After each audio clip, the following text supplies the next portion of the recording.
جن لوگوں نے اپنے آخر وقت میں جو کیا ہے، زبیر کا معاملہ میں آپ کے سامنے رکھا ہوں. زبیر رسول اللہ کے اور مولا کائنات کے سگے پھوپھی کا تھا. زبیر کو کہ جب جناب فاطمہ زہرا کے گھر پہ حملہ ہوا اور لوگ آگ اور لکڑیاں لے کے آئے تو زبیر پہرے پہ تھے علی کی طرف سے، فاطمہ کی طرف سے. زبیر وہ جو دفن رسول میں، غسل رسول میں، تجہیز و تکفین رسول میں ساتھ دیا تھا. اور یہی زبیر ہے میدان جمل میں سامنے کھڑے ہوئے ہیں. توجہ، تو وہ ساری جو کچھ کی تھی اب جو علی کے سامنے آیا سب باطل ہو گئی. یہاں سے معلوم ہو گیا اذیت دینے والا کون ہے. صلوات پڑھی ہوگی.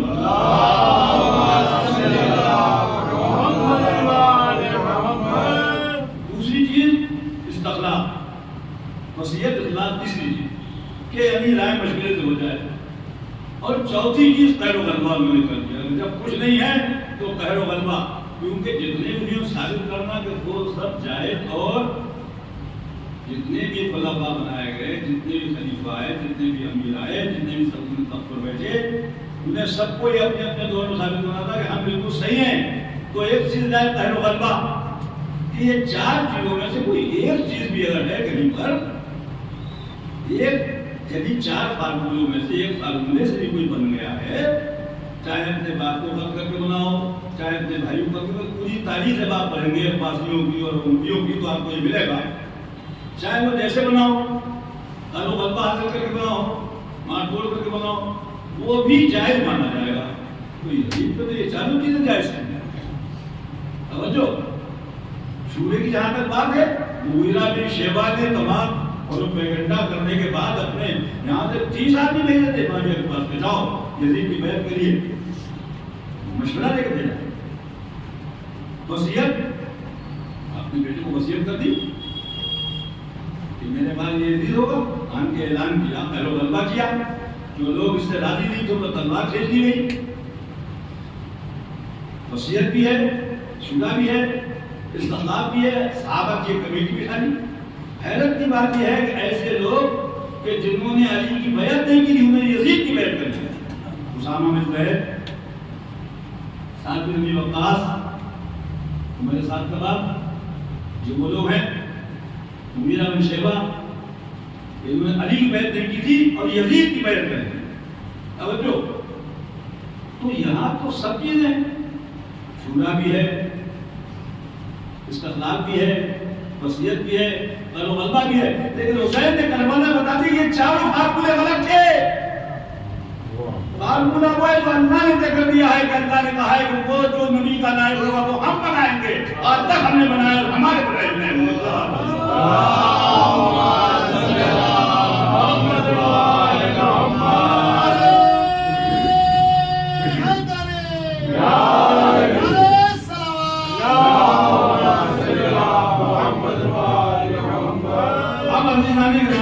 طے کرنا ہے کہ آخر یزید کو فاسق بھی کہتے ہیں، فاجر بھی کہتے ہیں، گناہگار بھی کہتے ہیں، اہل بیت کو اذیت دینے والا بھی کہتے ہیں. اس کے بعد بھی یزید تک پہ بات نہیں کریں تو ان کا کیا حال ہوگا؟ میں زبانی بات نہیں کر رہا ہوں. آپ فتاوائے ربیہ کی چھٹی جلد اٹھا لیجیے، یہی بریلی سے متعلق جتنے دوروں میں حسین کا نام لیں گے، کیا پوچھو، آپ اتنی تقریریں سنیے جو ابھی آج ان کی زمانے میں بھی 2 دن میں آئی ہیں. کیا فرماتے ہیں سن لیجیے آپ بھی، تاکہ ہر ایک کو بول سنا ہو جائے. فتاوی رضویہ کی چھٹی جلد میں. اور آپ کو یہ میرا جو میں بول رہا ہوں، یہ اگر آپ کو ڈھونڈنا ہو یوٹیوب پہ تو آپ بولیں یزید اور اعلیٰ حضرت مولانا محمد اسحاق، پوری ڈیٹیل مل جائے گا. اور چاہیں تو چھٹی جلد خریدنا ہے، جا کے یہاں مل رہی ہے سامنے وہاں سودا گران میں جا کے پڑھنے اردو میں. یزید پلید لکھتے ہیں، یزید پلید، فاسق تھا، فاجر تھا، گناہان کبیرہ تھا. اندر کو آ جاؤ یہاں.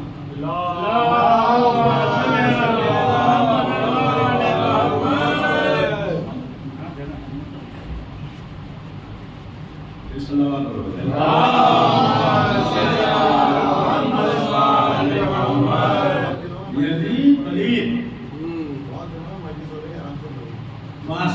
فاجر تھا. گناہ کرنے میں یعنی الکبائر بہت زبردست طالب علم گناہ کرتا تھا. شرابی تھا، سب باتیں لکھی تھی. اور اس نے اتنے گناہ بڑے بڑے کیے کہ اس کے گناہوں کو دیکھتے ہوئے اس سے نفرت پیدا ہو جاتی ہے. بات سنیے گا نہیں. اس نے سب لکھا ہے. اس نے امام حسین کو قتل کرایا، رسول اللہ کی نوازیوں کو بے پردہ کر کے در در گھمایا، بولا، اور اپنے دربار میں نجس دربار میں بلایا، ان کو اذیتیں دی، ان کو قید خانے میں رکھا. نبی کی گھرانے کی پارسا نیک عورتوں اور بچوں کو رسیوں میں باندھ کے سامنے کھڑا کیا. اب پوچھا بلبے کہ اس نے سن 63 ہجری میں مدینے پر چڑھائی کی. مدینہ جس کو رسول اللہ نے جائے امن قرار دیا تھا، طیبہ کی منزل دی تھی، اس مدینے میں اپنی فوج کو بھیج کے مدینے کو تاراج کرایا. مسجد نبوی میں گھوڑے باندھے جنہوں نے ممبر پر پیشاب اور نیند کیے، ممبر کی طہارت کو ناپاک کیا. سنیے گا، یزید نے اپنی خبیث فوج کو پر مدینہ مباح کر دیا. 3 دن مدینے میں لوٹ مار ہوئی، صحابہ تابعین قتل کیے گئے، اور مدینے کی نیک پارسا لڑکیوں عورتوں کی عزت پامال ہوئی کہ فوج کے نکلنے کے بعد 10 مہینے کے اندر 1000 ایسے بچے پیدا ہوئے کہ جو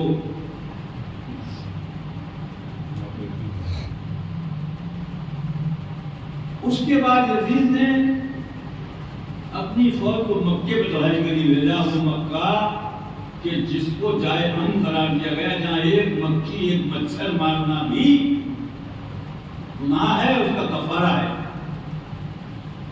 بیٹھے حج کرائے ہیں، میں بھی 12 کو حج کر چکا ہوں، اور بھی خدا نے دیے ہوں گے جو حاضر ہوں گے. تو وہاں ایک پتا نہیں توڑ سکتے ہیں. عرفات کے میدان میں تمام نیند کے پیڑ کھڑے ہیں، اور 3 دن جو ہے خوشبو نہیں لگائی جاتی ہے، لیکن ہم لوگ نیند کی ایک کو نہیں توڑ سکتے کرنے کے لیے. میں تو یہاں سے نیند کی ڈگری ساتھ دے گیا تھا، اتنی بہت سی، میں وہاں ایک مسئلہ پڑھ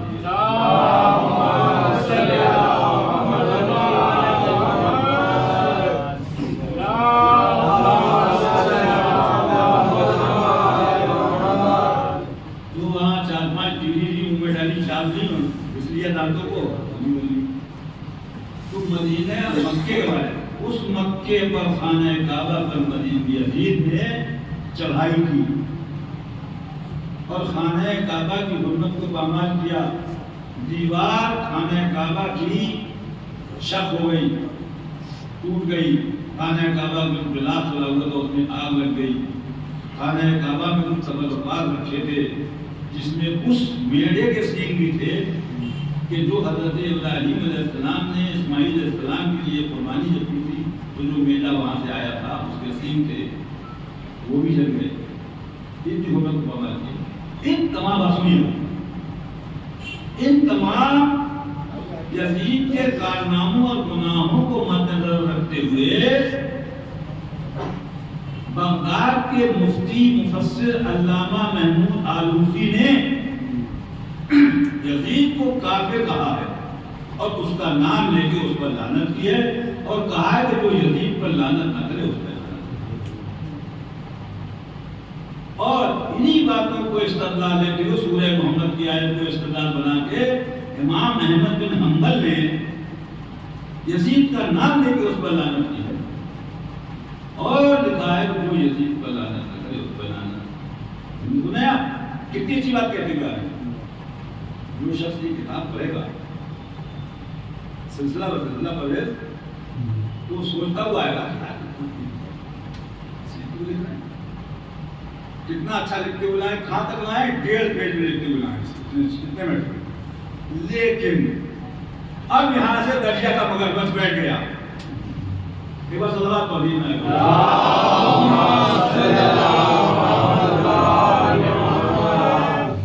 لیکن اب ذرا سمجھیے کہ اتنا بڑا گنہگار جس نے کعبے کو ڈھایا یعنی خدا کے اوپر حملہ کیا، مدینے کو ڈھایا رسول پر حملہ کیا، اہل بیت کو ڈھایا علی فاطمہ پہ حملہ کیا، رسول پہ حملہ کیا، سب کچھ لکھ رہے ہیں، سب کچھ معلوم ہے، سب کچھ کرنے کا ذکر، لیکن اس امر میں ہمارے امام اعظم ابو حنیفہ نے نہ یزید کو کافر کہا ہے اور نہ اس پہ لعنت، زبان کو خاموش رکھا ہے۔ تو اب بتاؤ جب انہوں نے زبان کو خاموش رکھا تو احمد بن حنبل کی لعنت کس پہ پہنچی؟ آلوسی کی کس پہ پہنچی؟ اس لیے لکھتے ہیں ہم بھی یزید کے معاملے میں خاموش رہتے ہیں، کچھ نہیں کہتے۔ ارے جب یزید جیسے پہ لعنت نہیں کہو تو اس کا مطلب یہ ہے کہ پھر یہ کیسے امید رکھو گے رسول کے ساتھ، ان کے ساتھ بخشش ہو جائے گی تمہاری وہ جنت میں جاؤ۔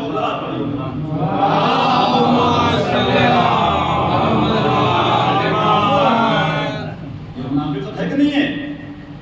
اور منافق کیسے کہتے ہیں کہ دشمن سے بھی دوستی، دوست کے دشمن سے بھی دوستی، دوست کے دوست سے بھی دوستی۔ جو شخص یزید جیسے پر بھی گریز کرے، اور امام اعظم کا مسئلہ آیا، آخر یہ فرقہ حنفی رائج کیسے ہوئے؟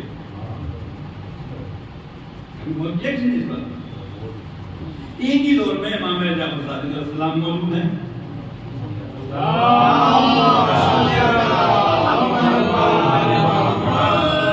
ابو حنیفہ بھی موجود ہے، مالک بھی موجود ہے، یعنی جو چار امام ہیں، یہ چار امام ہیں فقہ کے، یہ برحق ہے، وہ کہتے ہیں ان میں جو جس کے پیچھے جائے گا، امام ابو حنیفہ، امام ثابت، امام مالک، امام احمد بن حنبل، امام محمد شافعی غنی شافعی، یہ چار، اس میں دو اسی دور میں موجود ہیں۔ اور امام حنیفہ کہتے ہیں کہ اگر مجھے وہ 2 سال نہ ملے ہوتے جو امام جعفر صادق علیہ السلام کے ساتھ میں نے گزارے ہیں تو میں ہلاک ہو جاتا۔ ارے ہلاک والی بات نہیں ہے، کہتے ہیں فلاں نہ ہوتے تو ہلاک ہو جاتے۔ صلوات پڑھی محمد والے۔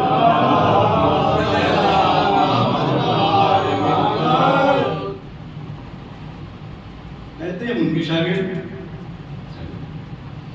مالک مدینے میں تھے،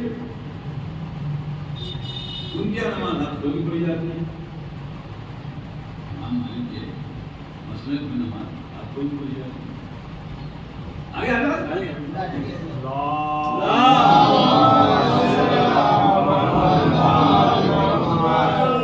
اب بالکل اوپر سے تک کالے کپڑے بھی پہنے لوگ نہ بیٹھیں گے، آگے کوئی بیٹھے گا، صلوات پڑھ دیجیے۔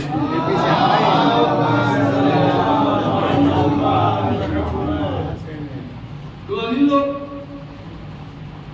امام جعفر علیہ السلام کا دور اور یہ دو موجود، اور محمد اہل بیت کا اتحاد یہ تھا کہ جناب زید نے جب زید بن علی بن حسین جن کی اولاد میں ہم لوگ زیدی کہلاتے ہیں، جب قیام کیا تو انہوں نے فتویٰ دیا کہ ان کا ساتھ کو پیسے سے مدد کی، اتنا اچھا کام کیا، اور اس بات کے اندر کوئی بولے بھی لگے۔ ایسے ہی مالک کو بلایا گیا کہ امام جعفر صادق کے خلاف جو کہہ رہے ہیں فتویٰ تو میں کیسے دوں؟ وہ جنتا اختیار کیے ہوئے ہیں، آگے بولے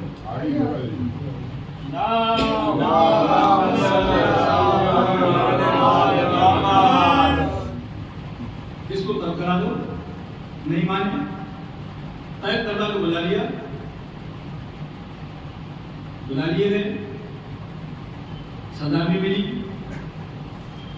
بولے بھی پڑے، اور اس کے بعد پھر جیسے آج کل بی جے پی کے والے جو پیش کر دیتے ہیں نا، بڑے بڑے مولوی جو ہیں جاتے ہیں، تو جیسے ہی نذرانہ پیش کیا گیا مالک بھی پلٹ گئے۔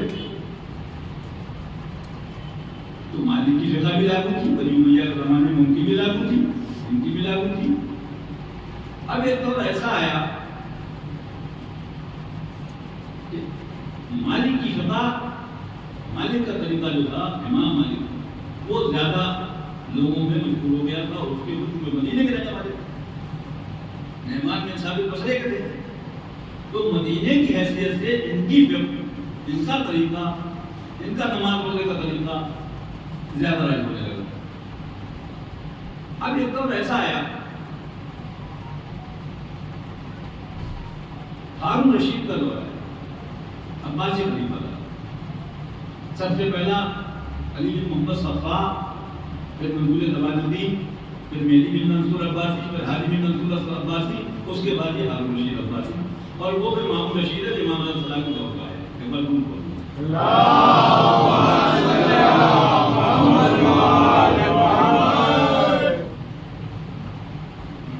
یہ کیسے لاگو ہوئی؟ لاگو نہیں، تھوپی گئی۔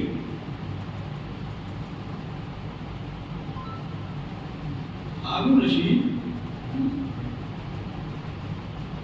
ہارون وہی والا ہارون جس کی بیوی زبیدہ تھی، آپ نے واقعات سنے ہوں گے۔ بیوی محب اہل بیت، شوہر دشمن اہل بیت، بیوی محبت اہل بیت کا سرشار، شوہر امام مسیح علیہ السلام کا قاتل۔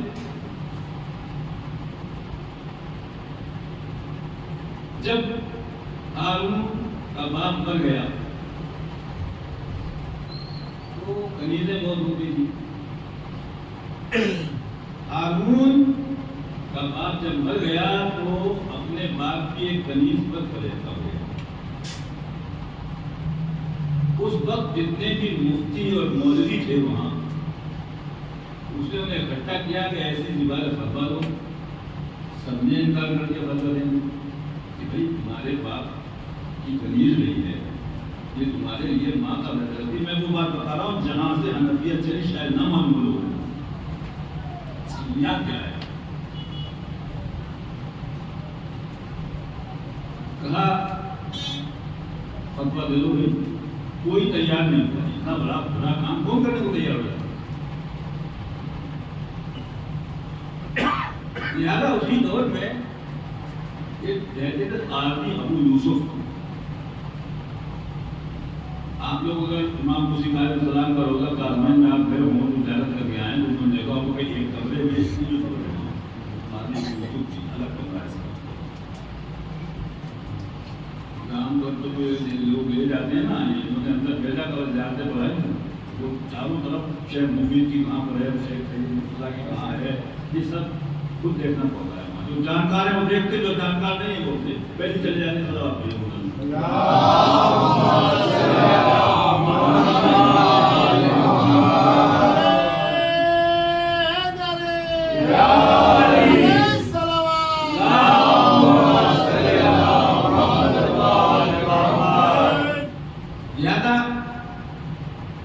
یہ قاضی یوسف تھے جو نعمان بن ثابت کے شاگرد تھے۔ ادھر تو ان کی کوئی ویلیو نہیں تھی، چند لوگ تھے جو ان کے ساتھ رہتے تھے، باقی وہ رہتے تھے۔ مکان ان کا ایسی جگہ پہ تھا، کچا سا مکان تھا، کلور کی چھپر پر پڑی ہوئی تھی، غربت کا عالم تھا۔ ان کے برابر میں یہودی رہتا تھا۔ یہودی کا مکان اس ٹائپ کا تھا کہ ان کا اگر اس میں شامل ہو جاتا تو چوکور ہو جاتا تھا۔ وہ اس فکر میں تھا کہ یہ بیچ دیں تو میں خرید لوں، میرا مکان چوکور ہو جائے گا، مگر یہ بیچ نہیں رہے تھے۔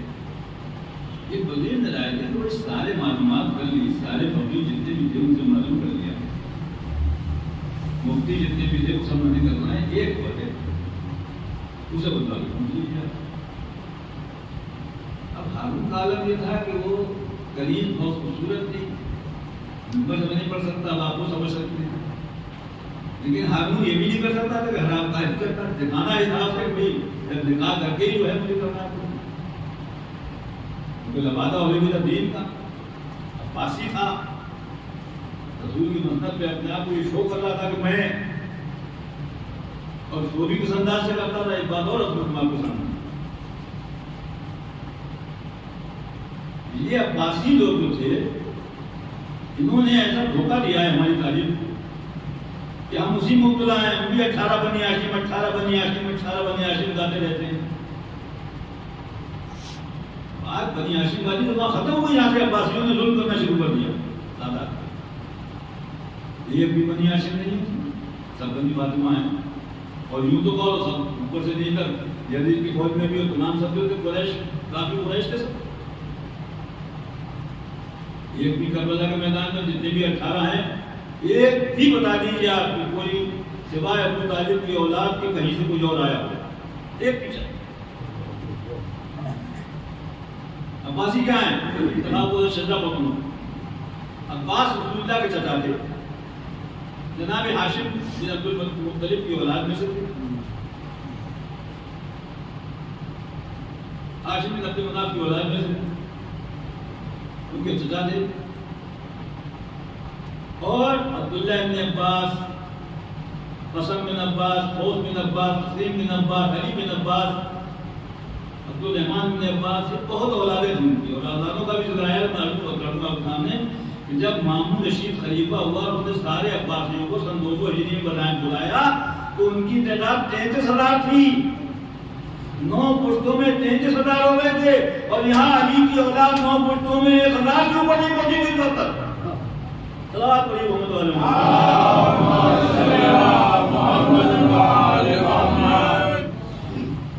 تو ان کو کہا یہ تھا کہ ہم رسول کے خاندان سے ہیں. اپنی بات کر کر کے ذرا پورا دھیان آپ کریں. ان کو یہ تھا کہ ہم رسول کے خاندان میں ہیں. یہی ہارون رشید جس کا میں ذکر کر رہا ہوں, یہ بڑے کمتراف سے حج کرنے آیا. حج کرنے بعد مدینہ جب پہنچا تو روضہ رسول پہ کھڑا ہوا اور پبلک کی عوام کے سامنے یہ دکھانے کے لیے کہ دیکھو ہم خاندان رسول سے ہیں. اس کے بعد جو حکومت حاصل کی تھی پبلک کو نصاب کر کے رضا محمد, السلام علیکہ یا ابن عم, اے میرے چچا کے بیٹے آپ پر سلام. یعنی ظاہر کیا کہ رسول اللہ ان کے چچا کے بیٹے ہیں, خاندانی ہیں. عوام یہ بتا رہا تھا کہ میں وہ ہوں کہ اسی خاندان سے ہوں, قرابت رکھتا ہوں, یہ سب میرا حق بہت ہے, میرا احترام کرو رسول کی وجہ سے. آپ کے ساتھ میں امام محمد السلام علیکہ یا جدی, اے میرے دادا آپ پر میرا سلام. صلوات پڑھیے.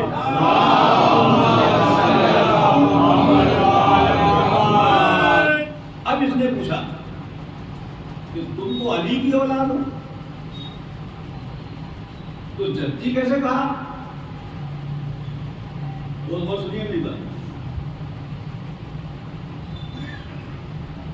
علی کی اولاد ہو, فاطمہ کی اولاد ہو, تمہاری جو نانا ہے وہ خاندان تو یہ بھول گیا کہ ابو طالب بھی اسی نسل سے ہیں اور عبداللہ ابو طالب سے بھائی تھے. اپنا وہ جتانا چاہتا تو نبی امام نے بتایا کہ تجھ میں اور ہم میں یہ فرق ہے.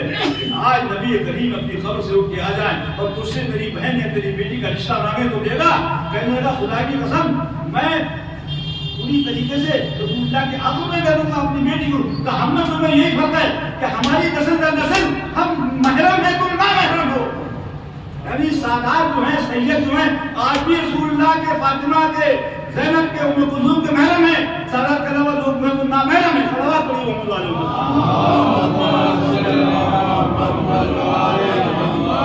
امام کا قول ہے, امام بتا کے کہا یہ وہ ہارون رشید تھا. اسی بات پہ یہ قید کرنے آیا تھا امام ساتھ میں امام. اب جب وزیر نے کہا کہ ایک اور ہیں یہاں وہ اپنے آپ مفتی کہتے ہیں اور بتاتے ہیں کہ نعمان بن ثابت کوئی کوفے میں تھے, بصرے کے رہنے والے.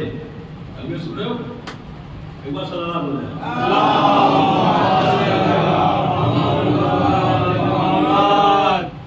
نعمان بن ثابت وہ ان کے شاگرد ہیں اور ان کی کتاب ہے کوئی ان کے پاس قلمی لکھی سے دیکھتے رہتے ہیں اسی کے ساتھ کوئی بلاؤ.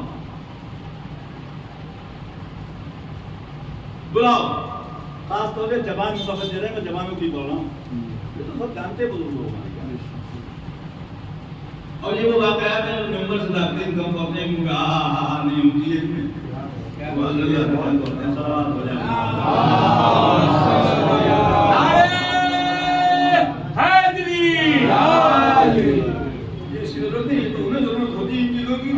آگے جانا ہے باقی لے کے جانا ہے یا تو گھرانے بھاگنے والے ہیں.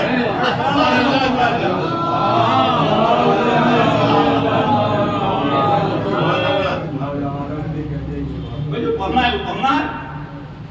یہاں کو خدمت یعنی اسی خدمت کا صلہ ہے کہ پروردگار عالم نے امام حسین اور اولاد حسین اور شہدائے کربلا کے صدقے میں اتنا نوازا ہے کہ شکر کے سجدے میں جب ہم جاتے ہیں تو آنسو کو بھلوا نکلتے ہیں. پروردگار کی بہت نوازا ہے. محمد علیہ صلوات پڑھیے.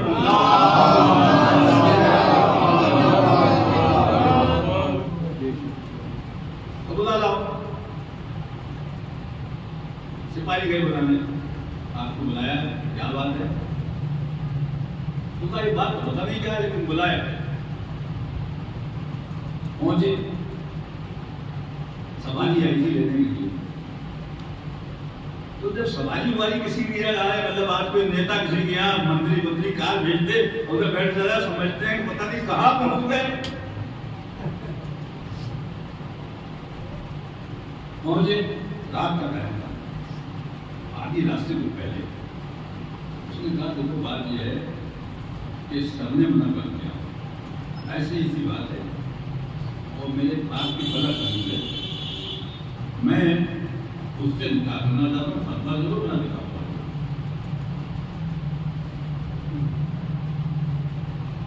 مجھے بلاؤ کبھی. ہاں کہ اگر میں ایسا کر دوں تو پھر میرے ساتھ کیا ہوگا؟ تو بس کچھ مکان میں رہا ہوں. اس واقعے کو جلال الدین سیوطی نے تاریخ الخلفاء میں لکھا ہے. وہ ترجمہ ہو چکا ہے. میرے پاس ایک کتاب میں دیکھنا چاہے اور بھی کتابوں میں نے. اور اگر یوٹیوب پہ دیکھنا چاہے تو ایک مرزا محمد علی بیگ کا ایک بک پڑا ہوا ہے. اس کے اوپر انہوں نے بولا ہے کہ یہ نبی فقہ ہمارے اوپر تھوپ گئے ہیں. قاضی ابو یوسف انہوں نے بیان کیا کہ یہ تھوپ گئے ہیں. یہی لفظ ہیں کہ ابو حنیفہ کی فقہ ہمارے اوپر تو تھوپ گئے ہیں. کون؟ قاضی ابو یوسف. ابو یوسف نے کہا بھائی بلایا گیا کہیں سے. اس سے کہا کہ تم کی بات کی کریں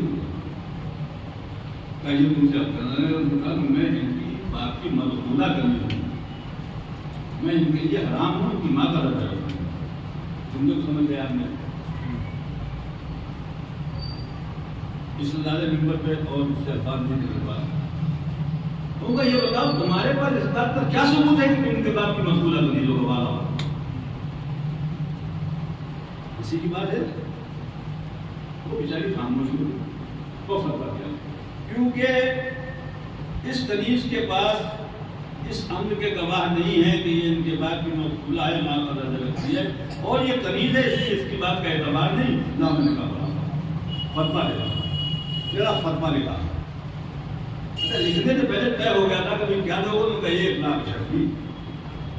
دیکھ جب فتویٰ لکھ دیا ہاتھ میں لیا بولے وہ شرفی تو خدا جی کا چلا گیا ہے. رات میں صبح کو آئے گا دے دیں گے. وہ فتویٰ دیکھ دیا آپ نے. بولے واہ فتویٰ ابھی ہے شرفی. صبح کو ابھی فتویٰ لینا تو ابھی ہے شرفی دو. رات ہی میں فوجی بھیجے گئے. خزان کی گھر سے بلایا گیا اور اس کے بعد باقاعدہ گاجے باجے کے ساتھ غلاموں کے اور کنیزوں کے سروں پر شرفیوں کے خون رکھ کے خدمتیں رکھ کے رخصت کیا گیا. اور اس کے بعد اس فتوے کے بعد حکم دے دیا کہ جو فقہ حنفی کے خلاف عمل کرے گا اس کو گردن دب کر دیا جائے گا. اسے گولے مارے جائیں گے. اس طریقے سے تھوپی گئی ہے. صلوات پڑھیے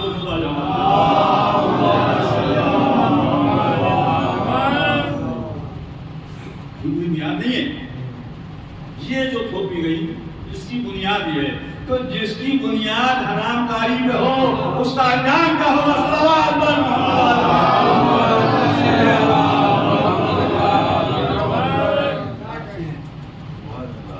ہم نے اس کو دوسرا پہلو پیش کرنا. بہت نام ہے. بھلے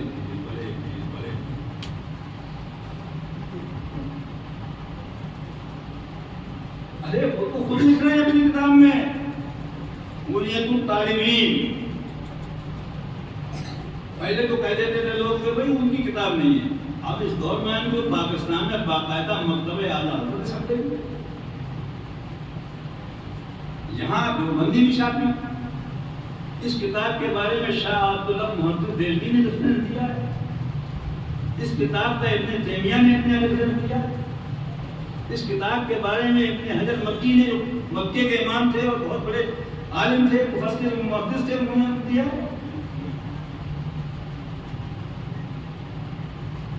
وہ کہتے ہیں انہوں نے اپنی کتاب میں اس حدیث کو بیان کیے, میرے بعد اس امت میں 73 فرقے ہوں گے, 72 دولت میں جائیں گے, 1 جنت میں جائے گا.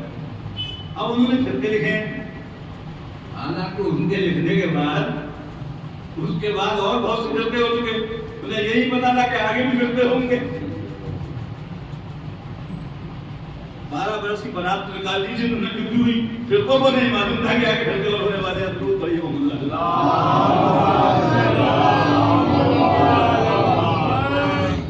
معلوم ہے یہ لوگ دنیا نہیں پڑھتے. انہوں نے فرقوں کی فہرست لکھی ہوئی, یہ فرقے جہنمی. اس میں 12 فرقے شیعوں کے جہنمی لکھے ہیں. 12 فرقے شیعوں کے لکھے ہیں. پھر انہوں نے جہمیہ, اس کے 12 فرقے لکھے. ان میں 8 نمبر پہ لکھتے ہیں فرقہ حنفیہ. یہ فرقہ نعمان بن ثابت ابو حنیفہ کا ماننے والا ہے اور ان کی شرح پر کرتا ہے. ارے بھیا جنہیں تم بڑا بڑا بنائے ہوئے ہو, بڑا بڑا بنائے ہوئے, وہ تو یہ کہنا ہے کہ حنفی ہے. ہمیں تو بھیجی رہے, ہم اپنا جانے, ہمارا مولا جانے. اپنے آپ کو سوچو کہ تمہارا والا کہہ رہا ہے کہ سب جہنم میں جائیں گے. ضرور پڑھی محمد والے.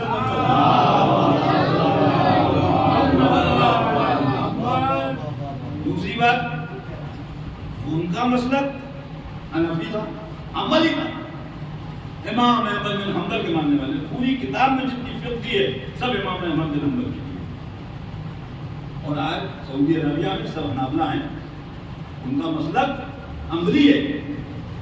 سعودیہ میں جو حکومت ہے ان کا سب کا مسلک جو ہے وہ حنبلی مسلک ہے.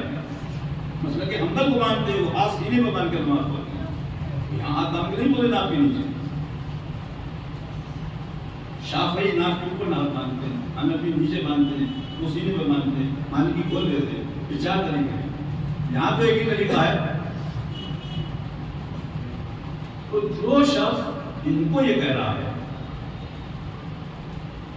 کہ حنفی جہنمی, تو جو جہنم میں بھیجا اس کو بڑا والا مان رہے ہو, تو اگر جنت میں جو بھیج رہا ہوتا اس کو کیا مانتے؟ صلوات پڑھیے محمد علیہ.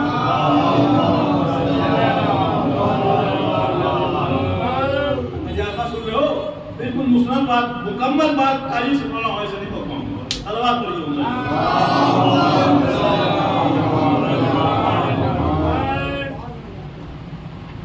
تو پہلے یہ طے کر دو کہ جن کو بڑا پیر مانا ہے وہ تمہارے لیے کیا کر رہے ہیں. اگر ان کی ماننا ہے تو حنبلی ہوگا, کہو گے حنفی, مانو گے ان کا بھی سلسلہ سنی. یہاں شجرہ ملتا ہے, حضرت کا شجرہ ہے, چھوٹی سی کتاب ہے, وہاں ملتا ہے.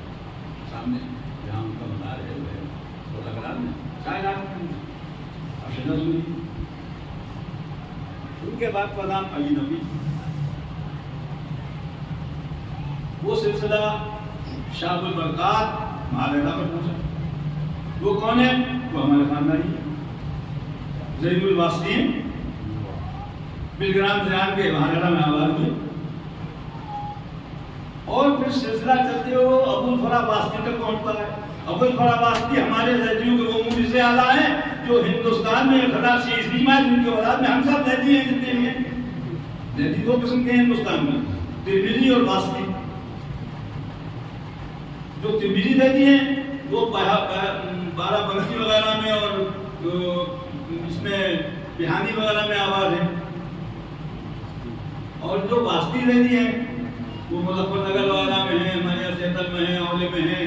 اور اس کا باقاعدہ پورا ایک وہ ہے جو نہیں بیان کرنا ہے. تو ان کا سلسلہ طریقت وہاں سے ہوتا ہوا کہاں پہنچتا ہے؟ غسرہ واسطی سے، ان سے لکھ پہنچتا ہے معروف کرخی پر۔ معروف کرخی کون ہے؟ وہ ہیں جو امام رضا علیہ السلام کے دروازے پر پہرا دیے کھڑے رہتے تھے، تلوار لیے ہوئے، غلام تھے، نوکر تھے، تو نوکر کا شطرہ بولتا ہے، وہاں سے امام رضا علیہ السلام کو بولتا ہے، امام علیہ السلام سے ساتویں امام، چھٹے امام، پانچویں امام، چوتھے امام، تیسرے امام، پہلے امام اور رسول اللہ تک پہنچتا ہے۔ ارے بھائی شہزہ ہمارے ذریعے سے پہنچا رہے ہو، مان رہے ہو دوسروں کو، صلوات محمد صلی اللہ علیہ وسلم۔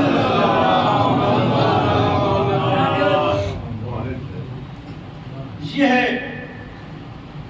اس پہ کہتے ہیں کہ ساتھ شیعہ ماتم کرتا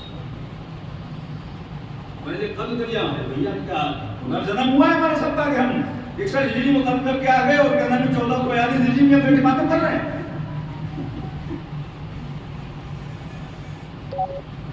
اب جب قاتلوں کے نام سامنے آ جائیں گے تو بغلے جا جائیں گے، ہم ناؤ کربلا کے میدان میں آگے دیکھ لو کون ہے؟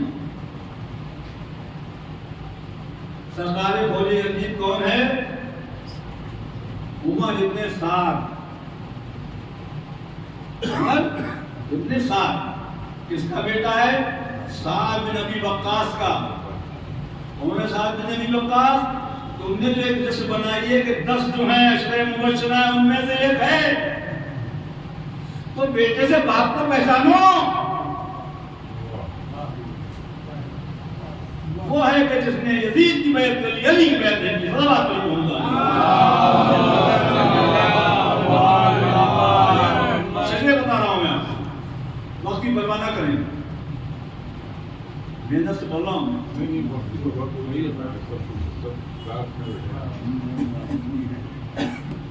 محمد بن اشعث نام سنیے، اصلی بات نہیں، پوری بات نہیں، یہ بات ہے۔ صلوات علیہ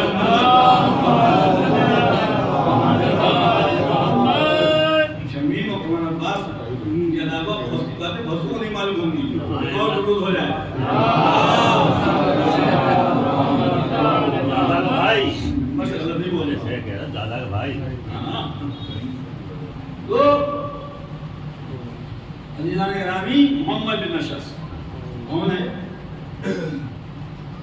جس نے امام کے سینے میں نیزہ مارا، جس نے امام کے ہاتھ سے انگوٹھی اتاری۔ اشعث کا بیٹا، اشعث کون ہے؟ اشعث وہ ہے کہ نبی کریم کے بعد یمن کے قبیلے کا سردار تھا۔ نبی کریم کے بعد جب زکات وصول کرنے بھیجا گیا تو جن لوگوں نے منع کر دیا کہ ہم زکات نہیں دیں گے، ہم نہیں مانتے گا خلیفہ تو علی کو منع کر گئے تھے، یہ کیسے ہو گئے؟ ان میں سے اشعث بھی تھا، مالک بن نویرہ تھا، اس کا واقعہ الگ ہے، اس کے ساتھ کیا کیا، اس کی بیوی کے ساتھ کیا کیا۔ خالد بن ولید نے، جسے سیف اللہ کہا جاتا ہے، کہ کردار بیان ہو تو آپ کو آگے مل جائیں گے، ہمت نہیں کچھ سر اٹھا لے اوپر کو، جس سیف اللہ کا خطاب دے رکھا ہے۔ جتنے ظالم تھے، جتنے آتنکوادی تھے، جتنے زانی تھے، چاہے وہ صلاح الدین ایوبی ہو، چاہے وہ طارق بن زیاد ہو، ان سب کو، چاہے یہ خالد بن ولید ہو، ان سب کو وہ تاج پہنا دیے ہیں کہ تاریخ پڑھنے والا جو ہے غیر مسلم حیران ہوتا ہے کہ سارے آتنکوادی مسلمانوں میں ہیرو بنا دیے ہیں۔ صلوات علی محمد علیہ وسلم۔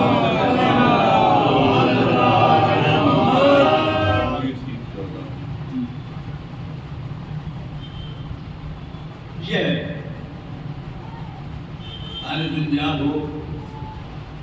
اب محمد بن اشعث وہ تھا، اشعث مدینے سے، وہاں سے مدینے آ گیا، آنے کے بعد مولا اکرام کے پاس آیا، آپ سے بات چیت ہوئی، مجھے تھا۔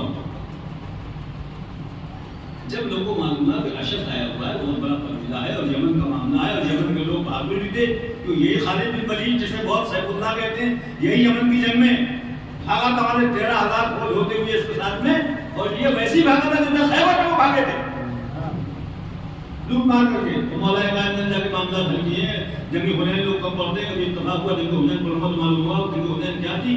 خالد بن ولید جسے اتنا بلند کر رکھا وہ کیا تھا، اس کی اوقات کیا تھی، اس کی حیثیت کیا تھی. 13,000 فوج ایک اس کے بعد ہی بھاگا پڑا تھا وہاں سے جنگ حنین میں. جب وہ آیا تو لوگ لے گئے تو جناب کی ایک نابینا بہن تھی، رسول کی ایک بیوی کی خوبی سمجھ ایک بہن تھی نابینا، اس کا نام بھی اسما تھا. اس سے کہا کہ اس سے شادی کر دو، خلیفہ وقت کی بہن سے شادی کر دی. اس سے 3 بچے پیدا ہوئے. اس نابینا محمد بن اشعث، قیس بن اشعث، جودہ بنت اشعث. محمد بن اشعث، قیس بن اشعث، جودہ بن اشعث. محمد بن اشعث کا میں نے بتا دیا. قیس بن اشعث وہ ہے کہ جس کو ابن زیاد نے جب اہل بیت کو اسیر کر کے شام بھیجا ہے تو شمر الجوشن کو، قیس بن اشعث کو اور عمرو بن حجاج کو، غلام بن یزید اصبہی کو، ان 4 کو ساتھ میں بھیجا ہے 500 صحابہ کے ساتھ میں، اس قافلے کو جنہوں نے اذیت دے دی. یہ دونوں بھائی یہ لوگ وہ ہیں کہ جو جنگ صفین میں مولا کائنات کے لشکر ہیں. میں نے بتایا کہ معیار یہ نہیں ہے، معیار یہ ہے کہ آخر کیسا ہوا. معیار یہ نہیں ہے کوئی کا صاحب دیکھو یہ حضرت کے ساتھ لشکر. یہی وہ لوگ تھے کہ جنہوں نے مولا کائنات کو مجبور کر دیا تھا. یہی وہ لوگ تھے کہ جنہوں نے سازش کر کے رشوتیں لے کے مجبور کر دیا تھا کہ آپ کو صلح کرنا پڑے دونوں جنگل میں. تو کیا رشتہ تھا، کس کے کون ہے یہ؟ ہم تو کہہ رہے ہیں ان پہ لانے دن کے ماموں پہ کرو اگر دعوے. کوئی انکار نہیں سکتا قیس بن اشعث قاتلان میں سے نہیں ہے، کوئی انکار نہیں سکتا محمد بن اشعث قاتلان میں سے نہیں ہے، کوئی انکار نہیں کر سکتا جودہ بن اشعث نے زہر نہیں کیا. کتنی پردے ڈالے لیکن آج کے تاریخ میں، آج کے زمانے میں تمام لوگوں نے کھول کے رکھ دیے کو یہ تھی. جو ننہال کہاں تھی، کہاں سے آئے تھے، کس کے رشتے دار تھے. دم ہے تو تم بھی کہو ان کے اوپر. جیسے قرآن کہہ رہا ہے کہ جس نے اللہ اور رسول کو اذیت دی دنیا میں بھی اس پر لعنت ہے، آخرت میں بھی اس پر لعنت ہے. اگر دم ہے تو کر کے دکھاؤ. صلوات پڑھیے.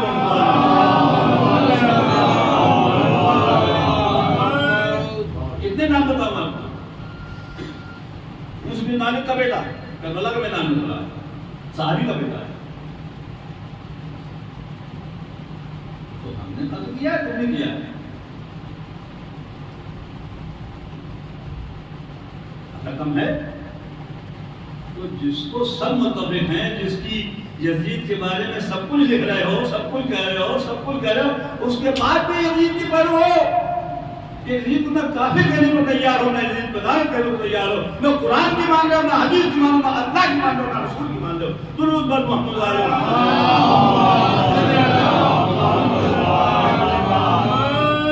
جناب گرامی، کربلا ایک ایسا آئینہ ہے جس نے ہر ایک کے چہرے کو صاف کر دیا. بالکل آئینہ. ایک بات اور عرض کر دوں کربلا کے واقعے کے بعد اور مدینے کی تاجاجی کے بعد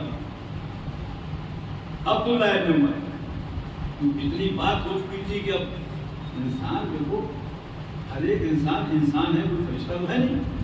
تو کہیں پہ کچھ جب ہمدردی کی بڑے بڑے ظالم لوگ تو کہیں پہ ہمدردی کا اظہار کرتے ہیں.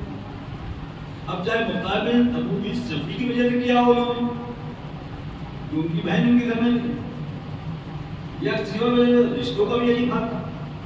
آپ پوری کو دیکھیے، پوری کی بیوی پکی مسلمان، پکی پہلے بیت ایک بیوی، اور پوری مختار ایک بیوی، وہ بھی نہیں ہے پکی میں پہلے بات ایک بھی. تو یہ طے کرنا بہت مشکل کام ہے کہ کون کیسا ہے.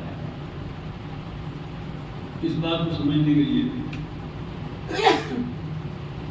ضروری ہے کہ آپ کربلا کے واقعات کو، کربلا کی تاریخ کو اس انداز سے پڑھیں، اس طریقے سے پڑھیں تو ان کے سب کے نام بھی آپ کے سامنے تاکہ رشتے معلوم آپ ہو جائیں، کس سے کس کا کیا رشتہ ہے، کون رشتہ کیسے نبھا رہا ہے۔ عبداللہ ابن عمر پہنچے شام 63 ہجری کے آخر میں شام پہنچے، مدینے سے ایک وقت گیا تھا 18 کے بعد یزید کے بعد یہ پہنچے، جا کے انہوں نے یزید نے بہت استقبال کیا، بھائی صحابی دادے تھے، صحابی بھی تھے، اور وہ بھی کس کے بیٹے تھے، شام میں بہت پہلو تھی اس شخص کی، شام فتح اس کے زمانے میں ہوا تھا، سیریا کی فتح جو ہے ہندی کے زمانے میں بہت پہلو تھی، لوگ دور دور کارن ہوا تھا، انہوں نے پوچھا کہ تم نے خاندان رسول کو فتح کر دی، کربلا میں خرچ کرو گی، مدینے والوں بغاوت کیوں کر دیجیے میرے طرف، پھر انہوں نے بیان کیا کہ یہ بات، انہوں نے کہا کہ آپ ابھی تک شاید نہ کسی غلط فہمی میں مبتلا ہیں، آپ مجھے کہہ رہے ہیں، کس نے کہا یزید نے، مجھے کہہ رہے ہیں لکھا ہے تاریخ میں، وہ گیا ایک صندوق میں رگلا ہے، ایک خط اس نے نکالا، کہا پہلے اپنے باپ کا یہ خط تو کھول لو، توجہ اپنے باپ کا یہ خط کھول لو۔ اب وہ خط جب انہوں نے پڑھا تو ساری زبان بند ہو گئی، نیچے وہ سر کر لیا، خاموش ہو کے بیٹھ گئے، ان کی خاموشی بتا رہی ہے ان کے باپ نے کچھ ایسی چیز لکھ رکھی تھی کہ یہ بھی معلوم ہو گیا کہ یہ بھی انہیں میں سے ایک تھے، اور ان کا باپ میں سے ایک تھا۔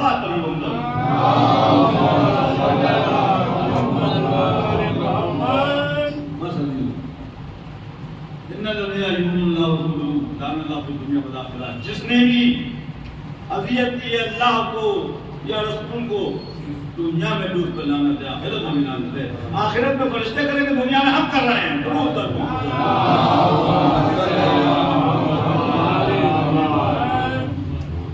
اور کیوں نہ کریں، جس کا دل دکھتا ہے، جس کے دل کو گزرتی ہے،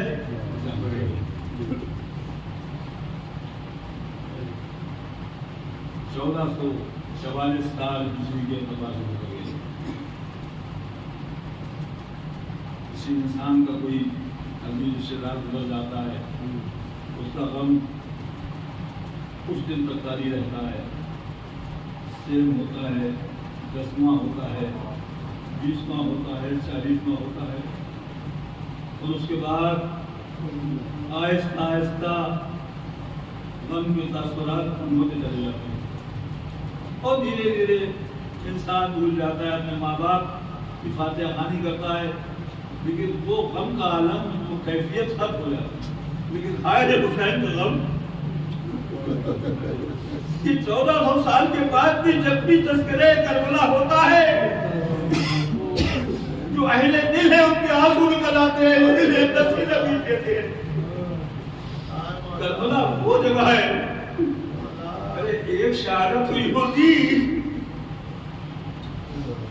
کربلا میں، علی اکبر شہید ہوئے، عباس شہید ہوئے، عباس کے 3 بھائی شہید ہوئے، عقیل کی اولاد سے 8 افراد شہید ہوئے، حسین کے 2 بیٹے شہید ہوئے، امام حسن کے 3 بیٹے کربلا میں شہید ہوئے، اور سب سے بڑی بات حسین شہید ہوئے۔ کس انداز سے کہ شیو گردن شبیر پر خنجر چلا رہا تھا، اور ٹیلے سے ندیا سے بہنا بات دے رہی تھی، اے شیو ارے میرے بھائی کے سر پر تو خنجر چلا میرے ساتھ، دیکھو میرے بھائی کے سر پر خنجر چلایا جا رہا ہے اور تو دیکھ رہا ہے۔ ہر پورا خدا کسی کو نہ بولا ہے۔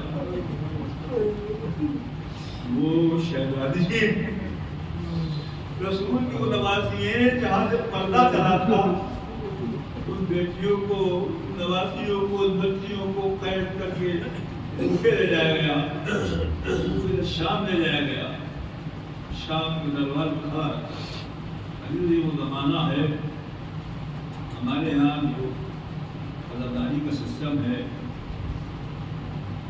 وہ 8 ربیع الاول تک ہے،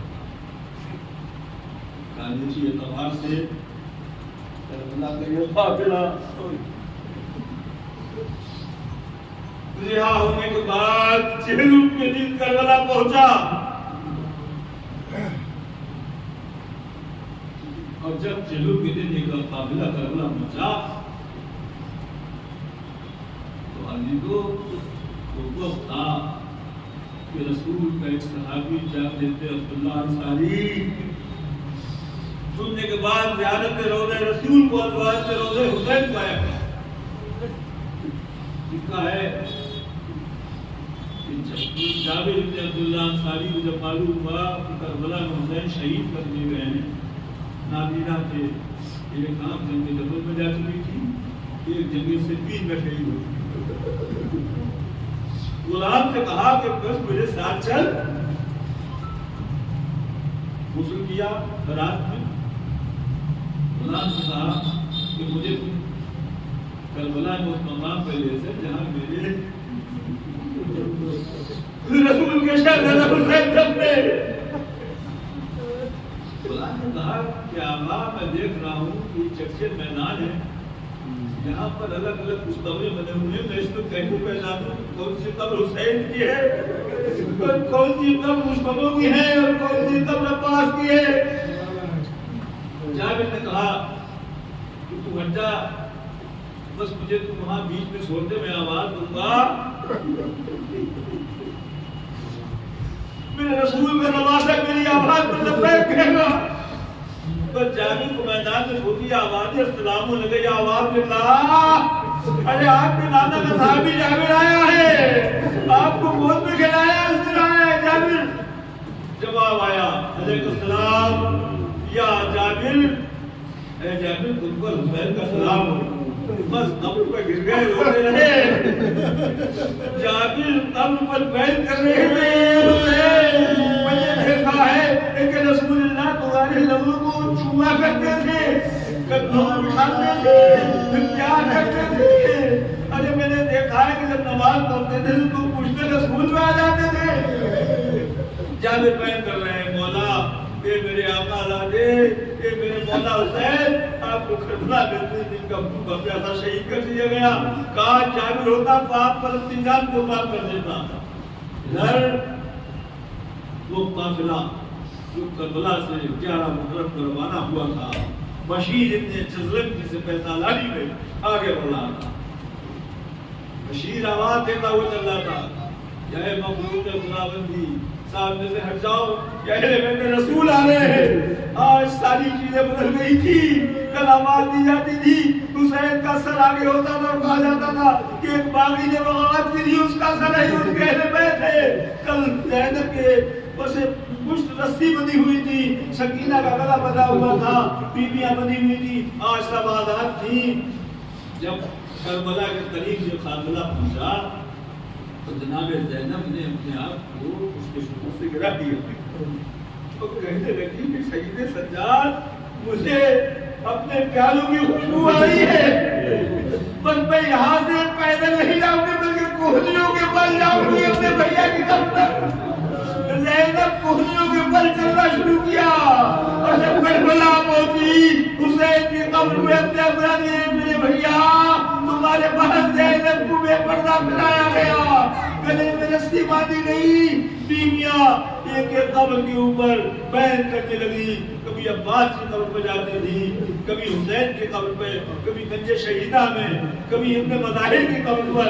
عزیزو ایک شور تھا کربلا میں، 3 دن تک کربلا میں ماتم ہوتا رہا، اور 3 دن ماتم کے بعد جب یہ قافلہ وہاں سے چلا تو زینب کو یاد آیا کہ جب ہم مدینے سے چلے تھے، لیکن تجمل سے چلے تھے، آبادی عباس آؤ، بہن کو سبا کراؤ، اور تم محمد آؤ، تمہاری ماں جا رہی ہے، اے علی اکبر تمہاری پھوپھی مدینے جا رہی ہے۔ جب سب کو سبا کرا چکی تو زینب نے دیکھا کہ ہماری خالی ہے، جب ہماری وہ خالی ہے اور چیک کیا تو معلوم ہوا کہ ایک بیوی ہماری میں نہیں ہے۔ زینب پھر میدان کربلا کی طرف گئی، دیکھا کہ ایک بیوی تھی، حسین کی قبر سے گزری نبی کی قبر پر بیٹھی اے میرے لال اکبر، میں جب میں کربلا سے جاؤں گی مدینے جاؤں گی سورہ کو کیا دکھاؤں گی، جب میں آئی تھی تو اپنے گلے سے لپٹائے ہوئی تھی،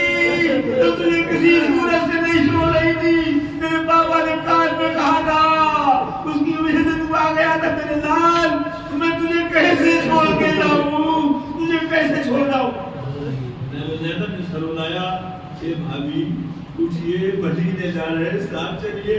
یہ سننا تھا کہ جناب نے بعد میں کہا اے شاہ رانی جب میں آئی تھی تو میرے ساتھ 2 بچے تھے, ایک سکینہ تھی ایک اصغر تھا.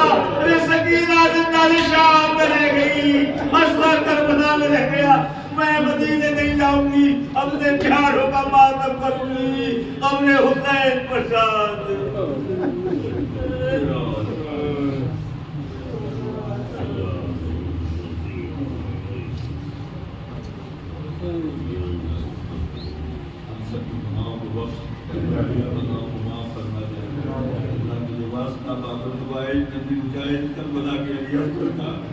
اس سر کا جو رشتے میں بدل ہوا ہماری حالتوں کو پورا کرتے ہیں.